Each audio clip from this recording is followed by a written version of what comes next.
Salut à tous et bienvenue dans Débat Foot Marseille sur Football Club de Marseille, l'émission où on se dit les choses. Et oui, on se dit les choses ici et on va se dire les choses sur cette défaite, lourde défaite de l'Olympique de Marseille. C'était hier soir face au LOSC, 3-0.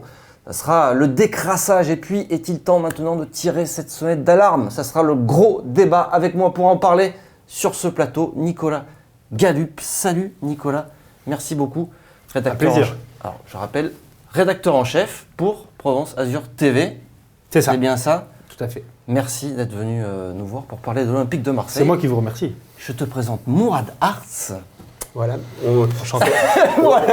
on salue Voilà, c'est Johan, votre Johan journaliste. Roquier, bien sûr, on le sait. Qui Hop, est, Qu'on qui est côtoie partout, régulièrement. voilà, qu'on Ouais, reçoit, qui est était à Lille d'ailleurs, hein, il a la gueule de bois, je crois. Ouais, ce matin. comme un peu tout le monde. Il fait les déplacements aussi. Pour, Il fait les déplacements, pour oui, tout à Provence fait. Azur. Ouais. C'est d'ailleurs lui qui avait parlé du tract des Lyonnais en premier. Ah, Et d'accord. c'est vrai que on va pas faire toute une émission sur lui, mais on peut le signaler. Il fait quelques bons petits tweets bien sentis avec des bonnes infos. Il est là aussi de retour. Hervé Berkane, Centurion de Jancy, entre autres. Je me suis régalé, c'était trop bon. Voilà, on va Non, je déconne. on va Mais, se dire voilà. les choses. Voilà, On va se oui, je dire. crois que là, on va lâcher les chevaux. Là. Allez, c'est le décrassage. Alors messieurs, défaite de l'Olympique de Marseille, c'est le décrassage. Après quelques heures de sommeil, qu'est-ce que tu retiens toi, Nicolas, de cette lourde défaite quand même, on peut le dire, 3-0? Oui, tout à fait. Essentiellement l'attitude, je dirais. C'est pas très original, hein, ce que beaucoup d'observateurs ont dit, et certains joueurs d'ailleurs, même à la sortie. L'attitude, je trouve ça dommage de faire ce match-là. Alors qu'il y a une deuxième place en jeu, qu'on va avoir besoin de prendre des points par rapport à Lyon, qui était quand même sur une bonne dynamique, qui est un peu calé. Voilà. L'attitude, puis on y reviendra sûrement, le premier penalty qui, alors c'est un pensif, mais qui change tout, quoi. Okay. Et qui selon moi était largement évitable. D'accord, ce sera peut-être ton fait du match, on verra. Non, pas Mourad, je vais commencer par les invités, c'est toujours plus, Si tu plus veux me sympa, snobber, hein. plus poli. Hervé, toi, tu retiens quoi de cette défaite? Que j'aurais dû regarder Benjamin Guette, c'est le trésor des Templiers sur une autre chaîne. Non, ce que je retiens, c'est que, sincèrement, on le sentait venir. Pour moi, il y a l'attitude, comme vient de dire Nicolas, mais surtout, c'est la mise en place tactique, la mise en place de l'équipe. Sincèrement, on dirait que tu sais, quand tu vas au loto fin d'année avec ta grand-mère, tu sais, le saké, là, tu mélanges tout, tu jettes, voilà, j'ai l'impression que c'est un peu n'importe quoi. Et je pense que ça, c'est vraiment dommageable de se dire qu'on est quand même un club professionnel et que tu te retrouves avec des compositions de match de départ où tu frôles le génie si ça marche. Mais malheureusement, ça marche jamais. Malheureusement, il a eu beaucoup d'absences. Et Non, mais il y a des choses de tu base. vois, t'as la moitié de ton équipe qui est sur le flanc, donc c'est un peu compliqué. Tu as des choses de base. Moi, je te dis, Gustavo, tout le monde le voit qu'il en a marre de jouer derrière. Tu arrêtes de le faire jouer derrière. Tu mets le petit Camara avec quelqu'un d'autre, même Sertic qui était transparent. Donc toi, aussi. tu retiens Voilà. avant tout, si j'ai bien compris, Moi, la mise en place tactique, la Rudy compo, Garcia, ouais. alors qu'il y avait quand même un gros enjeu sportif quand même pour ce Moi, match. je retiens l'approche défensive qui a été mauvaise pour moi. Alors, c'est plus facile a posteriori de dire il fallait pas défendre, il fallait attaquer. Mais quand tu regardes les chiffres depuis le début de saison, tu es la deuxième meilleure attaque de Ligue 1 et la deuxième pire, même si c'est pas très français, défense de Ligue 1. Donc voilà quoi, tu sais où sont tes atouts, et ben tu joues sur tes atouts quoi. Si tu as un beau décolleté, tu joues sur le décolleté et tu joues pas sur tes fesses si elles sont un peu grosses. Enfin désolé pour la remarque sexiste, ça peut marcher pour tout genre, pour tout et c'est très bon là on tombe dans la beaufitude. Reprends-moi vite. Pourquoi tu penses que je suis un homme? Pourquoi tu me dis non? Ça va mal, ça commence mal déjà. Ça commence Je crois qu'ils nous ont touché au plus profond hier. Là, on est pas bien alors, aujourd'hui. on poursuit sur ton fait du match. Tiens, t'étais bien lancé. Je pense que, comme Nicolas l'a dit, c'est le premier penalty. Parce que quand tu veux fermer les vannes et jouer tout défensif, le danger, c'est qu'il y a un grain de sable qui vient dérégler la machine. Là, ça a été une accélération de Nicolas Pepe. Et puis voilà, après, ça siffle. Ouais, il est un peu sévère, mais je pense que ça se siffle. Mais voilà, c'est ça qui change tout le match. Tu finis à 0-0. Hein, tu penses pas que tu aurais pu craquer Bah oui, tôt ou tard, parce que Lille, ça commençait aussi à. Quand tu joues défensif, tu vois, on a fait un an avec Eli Bop. Quand tu joues défensif, tu veux fermer les vannes, tu veux tout sécuriser. Si le grain de sable il est en ta faveur, bah tu gagnes 1-0. Sinon, bah ça peut Comme partir. l'année dernière, Nicolas, toi, c'est ton fait du match. Ouais, j'hésitais entre le premier penalty, le manqué de Thauvin là sur la passe l'ouverture de Strootman. Parce que ça peut tout changer. Mais je trouve que le penalty, honnêtement, alors. Je ne vais pas l'accabler, mais Mandanda est un peu lourd au moment où il sort. Bon, Gustavo est dépassé par la vitesse de Pépé, mais à mon avis, ce n'est pas le seul défenseur ou milieu du championnat qui va se faire prendre par Nicolas Pépé. Mais voilà, à ce moment-là, effectivement, on peut se dire qu'on va prendre un but et que ça va arriver, mais on peut se dire aussi qu'on va en mettre un. Voilà, on peut se dire que ça peut arriver dans les deux sens. Moi, j'étais plus inquiet en première mi-temps en me disant vers la 40e, on va prendre notre but. Voilà. Voilà, et ce penalty, bon voilà, je trouve que c'est. Ouais, je garde le penalty. Hervé ? Pour moi, le fait du match, c'est que ces premières mi-temps, on n'arrive jamais à mettre du rythme. On parle. C'est toujours. On dirait qu'il joue 47 minutes. Là, c'était même pas le but, là, c'était de fermer les vannes. Ouais. Oui, non, mais. Et puis jouer un ou deux comptes que tu allais avoir et tu as failli en plus. Parce que si ça passe, là ce matin, on est tous en train de dire oh, c'est le coup tactique de Rudy Garcia. Imagine que. Enfin, on était quand même nombreux à dire. Dès qu'on a vu cette compo, être plus qu'inquiet quand même. C'était un peu bizarre. Ouais, mais encore une fois, la compo, alors moi je pense qu'il a choisi la mauvaise approche, Rudy Garcia, mais quand t'as Sanson qui est pratiquement ton meilleur joueur depuis. Et pourquoi Lopez ne joue pas d'entrée ? Pourquoi Lopez ne joue pas d'entrée ? Alors ça me fait vraiment rire. Parce que c'est le seul pseudo-meneur de jeu que tu peux avoir. Je défends Lopez depuis 6 mois. Il se fait défoncer par tout le monde. Alors pas nous. Il fait que des passes latérales, il ralentit le jeu. Maintenant qu'il joue plus, on dit mais pourquoi il joue pas Lopez ? Non, mais là l'alternative. C'était évident. Aujourd'hui, t'as pas d'autre alternative. Quand t'as Sanson, tu fais jouer Sanson. Mais s'il n'y a pas Sanson, tu fais jouer Lopez. Pas Sertic. Voilà. Et Sertic, moi je l'aurais mis libéraux avec le petit Camara derrière et j'aurais mis Gustavo et notre ami Lopez au milieu de terrain. Gustavo il en peut plus, même le match contre Francfort, tu vois qu'il a fini de rendre service. C'est le prochain match, il remet Gustavo derrière. Oh là, je comprends plus rien. De toute façon, il est suspendu au prochain match. Bon, ça va. Messieurs, est-ce que vous savez quand a joué son dernier match, Sertic avec l'Olympique de Marseille, titulaire, dernière titularisation. Titularisation, c'est pratiquement un an, non ? Non, c'est moins. C'est le match qui nous coûte la Champions League. Son dernier match, bon, c'est pas juste, toi t'as fait des recherches, tu t'en rappelais. Donc vous savez pas, c'était en mai dernier, c'est ça ? En mai dernier, et coïncidence, c'était aussi la dernière fois que l'OM a concédé 2 pénaltys dans un même match. Bon, on va pas dire que c'est le chat noir quand même. La mauvaise association. Ça c'est. Ce qui est assez terrible. C'est vrai qu'on n'a pas. Alors, moi, je vais t'expliquer. Les joueurs comme Grégory Sertic, on en a eu plein à l'OM. Après, tu as 2 sortes de joueurs. Tu as celui qu'on sait que c'est pas une foudre de guerre, mais par contre qui donne et qu'on le voit sur des actions. Et tu as celui qui est transparent, en plus de ne pas être terrible, on va dire, au niveau du football. Et là, malheureusement, il est dans cette catégorie parce que des porteurs d'eau, des mauvais, on en a eu, mais par contre, tu le voyais sur les premiers, sur les ballons, dans le cœur d'action et tout. Et là, Mais lui, il joue pas, il joue jamais. Non, mais à un moment donné, putain, mais pas toi. Non, mais moi j'ai trouvé ça. Alors, sans l'accabler lui, parce que voilà. Non, parce que c'est général. Là, en plus, quand il était à Bordeaux. Je n'étais pas forcément mécontent qu'il arrive en joueur d'appoint, mais moi je l'étais. Non mais ce que je veux dire c'est que on le balance dans un match capital, on va pas non plus s'enflammer, mais dans un match important où effectivement on a Lopez, on a Payet sur le banc, c'est aussi. Et ça Payet après, je veux qu'on revienne là-dessus. Pourquoi il rentre après ? On nous dit qu'il est blessé. Voilà, ça mystère. Bon, c'est pas évident pour lui, quoi, je trouve, d'exister dans un match pareil. Juste un petit mot pour Sertic, parce que tu as dit, t'as utilisé le terme porteur d'eau. Le problème, c'est que je trouve que Sertic, il porte rien, quoi. Donc là, c'est un problème. C'est qu'il se planque. En fait, pendant des années, on a dit c'est une valeur sûre de la Ligue 1, parce que c'est le genre de joueur, je mets au milieu, et puis à la fin du match, le journaliste, il dit Sertic, il a fait quoi, en fait ? Bon allez, on lui met 5 et puis valeur sur le gars, et hop, c'est parti. Mais le gars, ça fait des années qu'il est mauvais et blessé. Donc après, on l'a recruté, pourquoi ? Apparemment, il est très gentil dans le groupe, c'est le pote de Germain, de tous les Serbes et Croates. Allez, man and merguez of the match, Hervé, ton man of the match. Camara, pour moi c'est le meilleur. Et sincèrement, si ce jeune homme n'est plus titulaire, Ah là, je crois que ça va être dur pour moi de regarder les matchs. Non, je le dis parce qu'il a du ballon, il a une vision, il a une vista, il a du courage, il a fait 2 interceptions, il est monté de 30 mètres. Oh, depuis Laurent Blanc, j'ai pas vu ça. Il a fait un tacle à un Il a fait moment un tacle de libéraux à l'ancienne. Mais voilà, mais un truc de stopper même presque. Voilà. Ton man of the match aussi, malheureusement, on n'a pas trop le choix. Hein. Il n'y a que lui. Non, mais voilà, moi je mets aussi Bouba Camara, quoi, parce que. Man of the première mi-temps, Thauvin quand même. Ouais, aussi. Oui, après tu veux des matchs. Au premier mi-temps, on doit faire du quart d'heure aussi, on se sort plus. Non, mais voilà. Camara.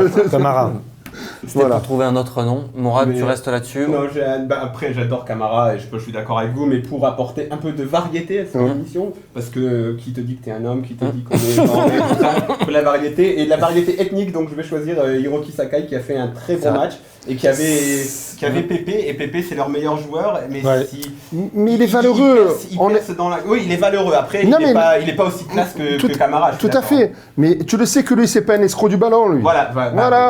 Bon, c'est ça moi la différence que j'aime dans le foot. On s'en fout, mais merguez of the match. Merguez of the match, tu veux commencer ta merguez du match? Ouais, je vais dire Mandanda alors pour la faute, pour moi sur le penalty, alors c'est facile à dire, je suis pas gardien, sa sortie, il sort en slip et au lieu de l'accompagner, au lieu de l'accompagner. Et puis moi, il y a un truc, c'est exactement comme Loris en équipe de France, quand il y a un penalty qui est tiré, je me dis pas il va la sortir. Ah non. Un mec comme Lopez, le gardien de Lyon. Dieu sait que pas fan de Lyon, hein, bien au contraire.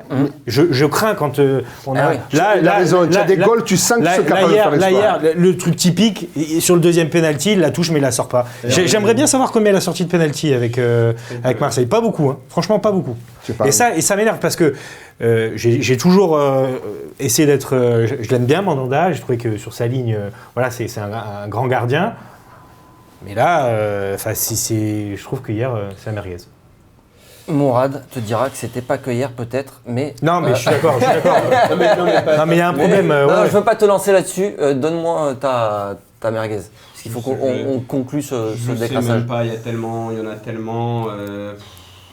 parce que je vais le défendre plus tard, donc Radonjic, parce qu'il est vraiment... En fait, on l'a lancé trop tôt, il sait pas ce qu'il fait, il sait pas où il est. Il est tout fou. Mais j'ai envie de le défendre, mais plus tard, mais sur le match... Oui, il faut être indulgent. Ou Gustavo, comme dirait Papali, c'est un sandwich de merguez, là, je dis.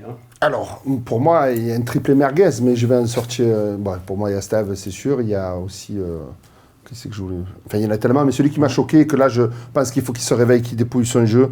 Parce que là, c'est vrai qu'il est valeureux. Je l'ai beaucoup défendu parce que j'adore cet état d'esprit, c'est Ocampos. Maintenant, il faut arrêter de partir dans des actions et que tu ne sais pas ce que tu vas faire du ballon.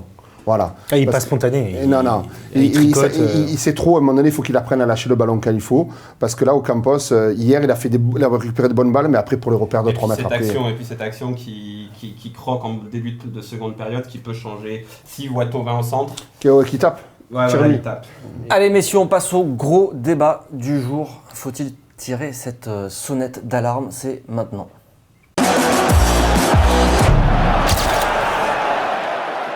Et oui, est-ce le feu à l'OM? Alors, on va rappeler un petit peu quelques chiffres. 3 défaites en 4 matchs pour l'Olympique de Marseille. 3 défaites en 8 matchs de Ligue 1. Voilà, parce que 3 défaites en 4 matchs, c'est avec Francfort inclus, donc le match d'Europa League. Donc ça fait 4 défaites en 9 matchs au total.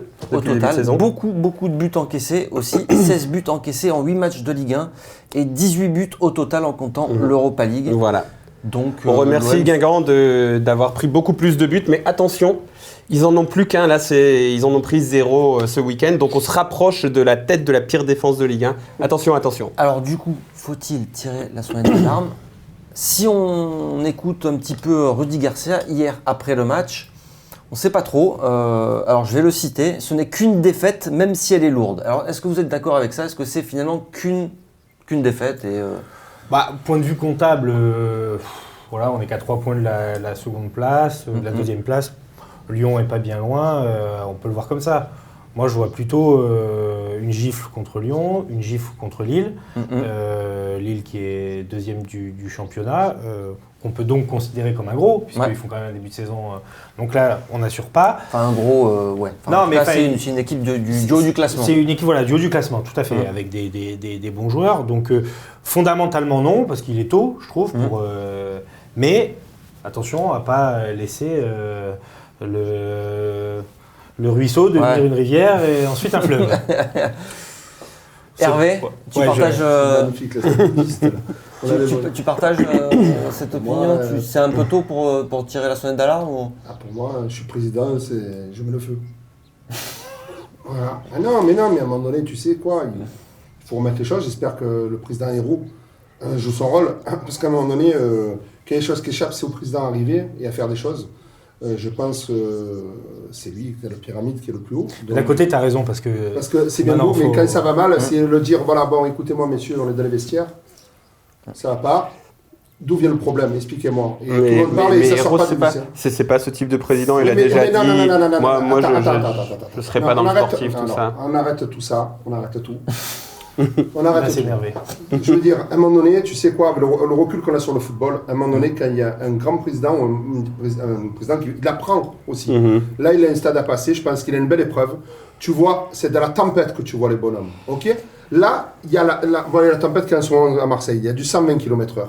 Parce qu'arrêtons les bêtises, c'est quoi? Limassol, si tu fais un match ou une merguez. Après, t'as déjà vu aussi des présidents qui parasitaient leur entraîneur. Moi, la ligne de conduite d'Hérault, c'est je laisse les pleins pouvoirs à Garcia. Après, il faut se rappeler par rapport à l'année dernière, Hérault, il n'a pas non plus forcément réagi et il a pris cette posture-là. Hérault, il a réagi un peu avec les médias en faisant un peu du... Moi, je pense que même pour lui, ça lui servirait de remettre l'église au milieu de la place.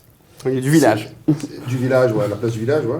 C'est de dire, voilà, je suis le président quand même, parce que moi je pense qu'il y a quand même des petits trucs aussi qui vont pas. Je sors la situation globale. Zubizarreta, ils sont où les joueurs depuis 2 ans? Donc est-ce que c'est Garcia qui a pris la main sur tous les mercatos et qu'on a donné tout le pouvoir à ce monsieur? Donc ça veut dire qu'il est hyper responsable. Donc je pense que là il faut recentrer toutes les choses, il faut relever tout le monde. Et c'est une bonne gueulante à jeter une chaussure dans les vestiaires, mais c'est pas son style, il peut trouver son style. Il peut se trouver une emphase, il peut avoir un gros discours sans s'énerver, mais dire messieurs, maintenant on va arrêter là. Parce que je veux bien qu'on perde, mais il faut arrêter les roustes, il faut arrêter ci, il faut arrêter là. Moi, au niveau sportif, Garcia est hyper responsable. C'est lui qui a la main sur le recrutement, qui a la main sur tout. Et pourquoi pas, moi je pense que c'est bien.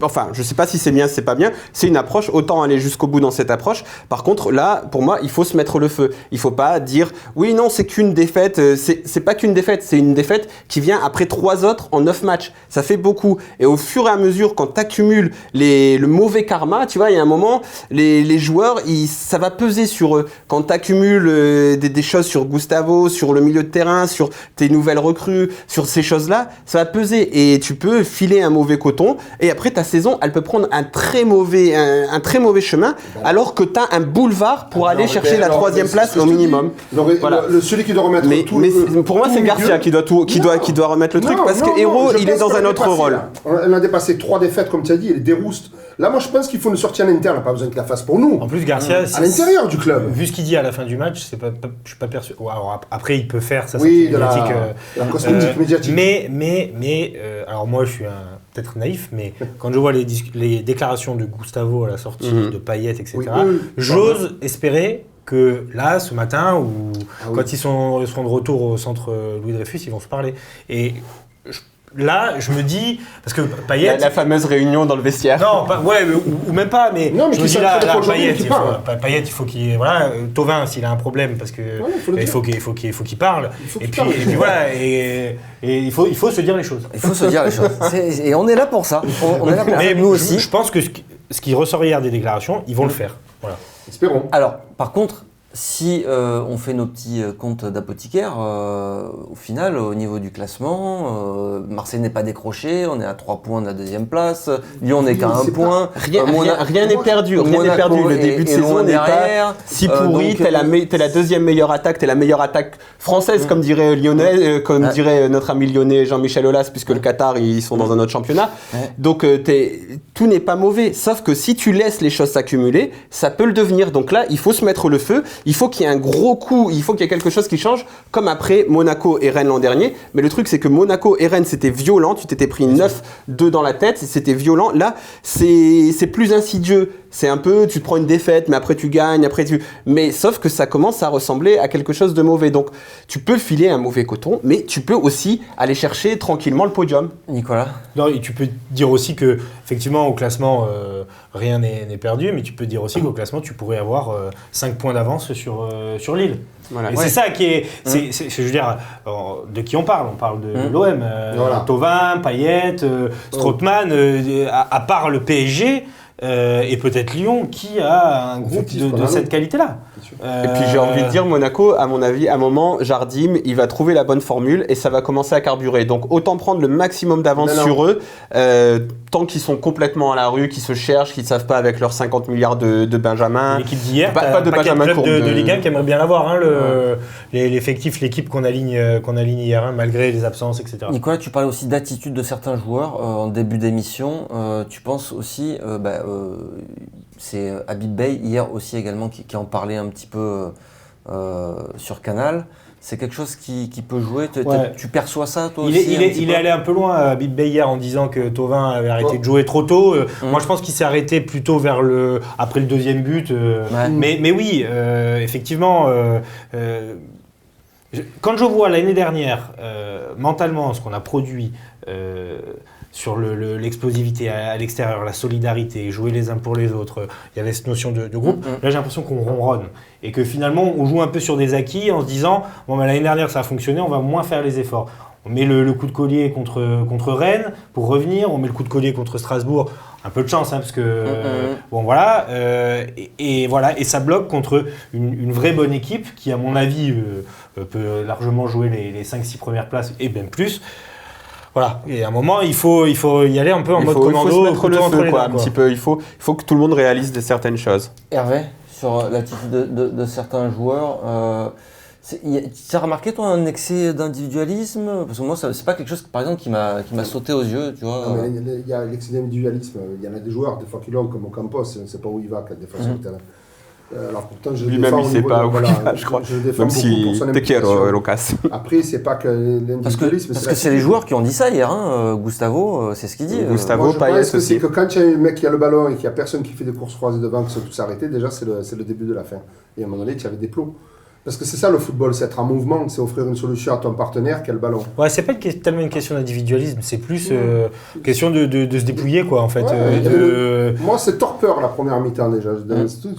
Ouais, quand tu vois Alors messieurs, est-ce que vous avez des solutions, des remèdes déjà à proposer? Je sais pas, qu'est-ce que la saison dernière, on se rappelle, il y a une chose qui a fait un petit peu, qui a remis un petit peu tout ça en marche, c'est le fameux changement de système de Garcia qui était passé. Par ligne? Non, moi, je pense que c'est l'heure même de rechanger de système.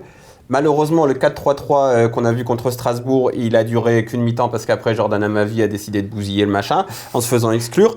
Mais hier, on est repassé en 4-2-3-1. J'ai pas trop compris pourquoi. Bon, après, c'est facile. De toute manière, on discute là. A posteriori, c'est facile de dire il a fait les mauvais choix. Sauf que tu as un certain nombre de joueurs. Tu as acheté Kevin Strootman qui est typiquement un milieu relayeur. Donc, mets-le dans un milieu où il va avoir une place de milieu relayeur. Tu as Sanson, tu as Lopez qu'il faut quand même réussir à développer. Tu as un Gustavo qui est pas bien derrière.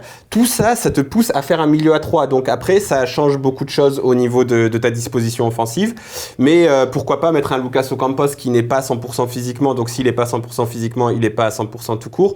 Donc, là, pour l'instant, pour moi, Ocampos, tu le sors, tu mets le Serbe à la place. Le Serbe aussi, c'est un joueur pour l'an prochain en fait. Le Serbe, c'était un peu compliqué hier, non? Je m'en fous. J'ai trop de jokers là, c'est bon. Maintenant, il faut arrêter. Non mais tu peux jouer à 3, c'est-à-dire que tu fais un milieu Gustavo, Strootman, Sanson ou Lopez et après tu mets Payet à gauche, Germain ou Mitroglou et Thauvin. Là tu joues qu'avec des points forts et tu essayes aussi de mettre les joueurs que tu as achetés cher dans les meilleures dispositions. Nicolas, est-ce que tu penses, toi par exemple, que ça va se remettre tout seul? Moi c'est un petit peu aussi ce qui peut se passer, tu vois, une fois que tout le monde reviendra, les blessés reviendront. Les joueurs qui n'ont pas été en forme. Et moi, si j'étais Garcia, je leur demanderais. Le prochain match, c'est à Nice, c'est ça? Non, c'est à Limassol et après tu reçois Caen. Ces deux matchs-là, d'essayer de fournir deux prestations par référence, mais de mobiliser les gars en leur disant bon voilà, on va essayer de faire une prestation. Je pense qu'un bon match accompli de A jusqu'à Z avec peu importe la compo finalement et des mecs qui seront dans un état d'esprit guerrier, ça peut remettre le... Après, moi, sincèrement, je pensais que le match de Monaco allait... moi aussi, moi je crois qu'il allait générer ça, tu vois. la saison, moi. Oui. Moi aussi. Et en Moi, fait, je me dis, c'est bon, tac, allez, c'est bon. Mais là, tu as vu encore un Marseille par réaction, c'est cliché de dire ça, mais bon, il y a les 2 erreurs, on perd 2-1. Parce que ce match-là, s'il n'y a pas les erreurs de Rami, je pense que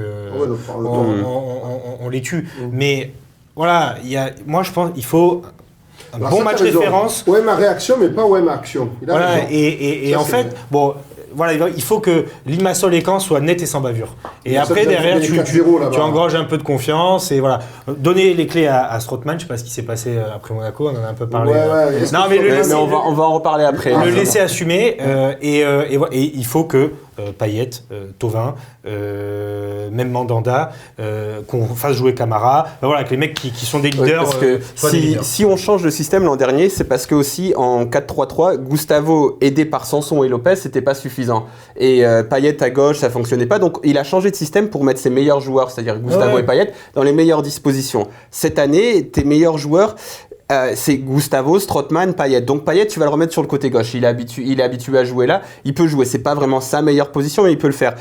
Gustavo, c'est un milieu défensif. Si tu lui mets Strootman en plus, qui abat beaucoup de travail défensivement, Sanson, qui a eu aussi 1 an à jouer à ce milieu de poste de milieu défensif, il va être beaucoup plus performant dans un milieu à 3. Donc là, il faut que tu remettes tes meilleurs joueurs dans les meilleures dispositions. Donc en repassant un milieu à 3, Gustavo, Strootman, Sanson, tu vas avoir quelque chose de complémentaire et c'est ce qu'il faut faire. C'est ce qui me fait envie, moi c'est ce que j'ai envie de voir, ce milieu-là. On n'a jamais aligné ça depuis le début là. Non, Gustavo, mais malheureusement, pour pas tout mettre sur la faute de Garcia, il doit aussi faire avec des tas d'impondérables, des absents, des blessures, des trucs qui sont horribles. Quoi. On va pas. Au niveau du salaire, j'aimerais. Ouais, non, mais d'accord. Au niveau des compos, toi, tu verrais des changements Camara indéboulonnable. On arrête. D'accord. Ça, on arrête. Ça. Il va y avoir le retour de Tchaïta Tsar, hein. Ouais, mais Rami, Tchaïta Tsar, Camara. Toi, tu mets Camara. Peut-être que la charnière, ça va être. Si Rami va être blessé, ça va être Tsar et Camara. Mais maintenant, lui, pour moi, c'est typiquement, ça peut être le cas dès jeudi face à Limassol, cette charnière. Parce que Rami sera. Peut-être, ça sera peut-être encore un peu juste. Peut-être quand en plus Gustavo sera là pour Limassol, mais il sera pas là pour remettre. Si on a les deux là, il faut arrêter Gustavo derrière. Il a plus envie, tu le vois qu'il est fatigué. Et puis il y a une ça et aujourd'hui tu te rends compte. Alors Rami s'en sort parce que c'est Rami. Mais aujourd'hui, même quand il est défenseur central, il faut aller vite. J'ai l'impression. Hier, il est dans l'axe, il se fait manger par. Camara est vif. Camara, et puis surtout, à un moment, Camara, c'est soit on assume qu'on a une pépite et on est prêt à ce qu'il fasse quelques erreurs, mais il a quand même quelques gestes de classe, quelques attitudes, je le trouve intelligent. Il a une relance. Je veux dire, à un moment, il faut qu'on en fasse une force. Voilà. Bien sûr, voilà. Il faut qu'on en fasse une force. C'est le meilleur défesseur sur le début de saison. C'est celui, si tu regardes les prestations pures, tu te dis, ils sont tous passés complètement à côté. D'accord, mais les 2 autres titulaires ne sont pas là. Quand on gagne la Coupe d'Europe, on le mettait dans les cages, il arrive Barthez, pourtant le mental était haut, on a gagné avec lui. À un moment donné, tu sais quoi, tu veux gagner des titres ou tu veux laisser les mecs de leur confort? Je veux dire, à un moment donné, il faut des résultats. Par rapport à Gustavo, est-ce que vous n'avez pas peur qu'on ait un peu grillé mentalement, notamment en mettant, c'est un risque. En enchaînant les matchs en défense. C'est pour ça que moi, et surtout les mauvaises prestations. Des matchs pénibles pour lui. On l'a laissé là. Il faut le sortir de ce piège pour moi. Il faut le sortir de ce piège. Tu penses que ça peut avoir même des répercussions sur son ça peut, tu sais, attention, n'oublions pas que c'est un grand monsieur, j'ai énormément de respect pour lui. Mais après, le mental, les Brésiliens, on sait que des fois, il peut avoir des failles. Je sais pas si lui, là. Lui, c'est un Brésilien uruguayen quand même. Mais en plus, attends, là, effectivement, et je pense que vu la saison qu'il fait l'année dernière, il doit avoir qu'une seule envie, c'est de repasser au milieu, de montrer. Mais bien sûr, parce non, mais moi, je pense que au contraire, quand il va repasser au milieu, le mec, il va se dire, vous m'avez critiqué, vous avez dit que j'étais lent, etc. Je vais remettre l'église au centre de la place du village. non, mais je pense vraiment que, en plus, il y a beaucoup de pression sur lui quand même, parce que l'année dernière, c'est l'homme de la saison. Ouais. On le voit comme un magicien, on pense que c'est Sergio Ramos en défense, son poste, c'est milieu défensif. Et puis, Donc, si on l'achète si peu cher, c'est qu'il est sorti d'une saison avec Wolfsburg en défense centrale où il avait été très moyen. Oui, parce c'est ça. qu'il peut faire illusion sur certains matchs parce qu'il a des qualités Oui, au-dessus mais de la moyenne. voilà, mais faut mais le mettre c'est au un milieu de milieu, terrain. c'est- Et encore une fois, je le répète, mettons nos meilleurs joueurs dans les meilleures dispositions Et puis, possibles. c'est ça, et puis il va Et puis recommencer à tu mets s'éclater. Sakai à gauche, tu mets Sarr à droite, tu arrêtes avec Amavi, il a trop fait. Il faut arrêter maintenant les jokers, c'est bientôt le 10e match, on arrête maintenant.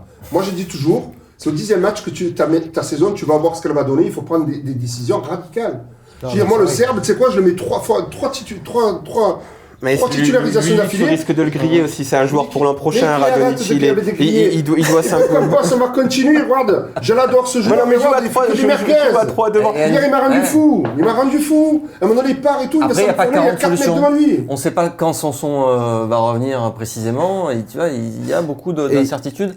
Messieurs, on va devoir conclure très rapidement. Un autre truc, on en discutait dans la voiture ce matin, je disais mais à chaque fois les mois de septembre ça devient difficile Ouais. et ça m'a fait penser à une déclaration de Rudy Garcia dans le très bon documentaire là qui est passé je sais plus sur quelle chaîne à propos de la saison dernière de l'OM où Rudy Garcia disait une bonne saison ça se fait dans la préparation, dans l'avant-saison. Et ben là l'avant-saison il a été chaotique, le recrutement dernière minute, les matchs de préparation terribles, on a payé la facture de la Coupe du Monde parce que nos joueurs sont revenus en retard, pas bien. Et donc il a beaucoup, parce que là on dit beaucoup machin tout ça, mais il a quand même des circonstances atténuantes et il y en a beaucoup en sa faveur. Donc on espère qu'il va redresser la barre. Merci Mourad de Voilà. terminer quand même sur une petite note positive parce que je me suis dit il va nous plomber le truc. Voilà. Lui. Il était sur un enchaînement de... Voilà. Non, positif. Merci Mourad, merci Nicolas. Merci. On rappelle Provence Azur TV Quel numéro de canal? Le 30, sur la TNT. sur la TNT. Très facile. Vous êtes partout, on vous voit partout maintenant. Ah, De tant toute mieux, façon, c'est l'objectif. dans Marseille, enfin nous en tout cas, on vous voit partout. Avec votre petite voiture, avec le logo là. Moi, j'ai vu sur le rond-point, là, au Prado. Là. Ouais, avec les forains. Voilà. Ah, on était là. Vous bougez pas parce qu'il y a ce qu'on appelle le débat en plus. Oh, Eh c'est oui, beau, ça. c'est petite nouveauté. Maintenant, on appelle ça le débat en plus. C'est juste après débat foot Marseille. C'est même le mercredi que ça se passe. À très bientôt en tout cas. Merci de nous avoir suivis. Vous êtes de plus en plus nombreux sur YouTube. N'hésitez pas à en parler. Merci à tous. Ciao, ciao.